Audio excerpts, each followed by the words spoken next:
ग्रहणका लागि अनुरोध गर्दछु र यो मैले पाठन गर्न चाहे।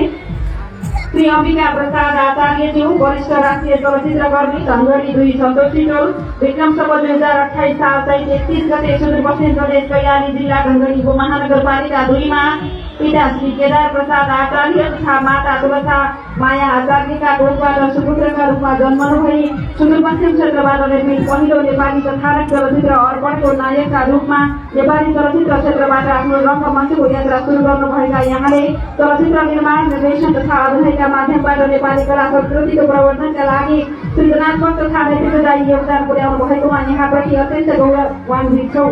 नेपाली चलचित्र अभिनय निर्देशन निर्माण तथा कलाकार संगठन मार्फत सुदूरपश्चिमको कला संस्कृतिलाई राष्ट्रिय पहिचान दिलाउन यहाँले पुर्याउनु भएको अतुलनीय योगदानको उच्चार प्रदान गर्दै यहाँको सृजनशीलता साधना तथा नेतृत्वले आगामी पुस्ताका कलाकार तथा सर्जकलाई निरन्तर प्रेरणा दिइरहोस् भन्ने शुभकामना सहित यहाँलाई यस विद्यालयको 28औं वार्षिक उत्सव तथा अभिभावक दिवस 2082 को शुभ अवसरमा सम्मान पत्र अर्पण गर्दछौँ। साथै यहाँको प्राज्ञिक एवं क्रियाशील जीवनको हार्दिक शुभकामना व्यक्त गर्दछौँ।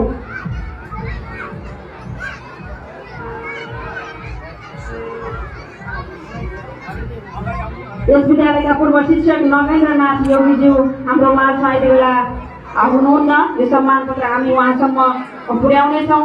यति बेला सम्मानित हुनुहुने सम्पूर्ण आदरणीय व्यक्तित्वहरूलाई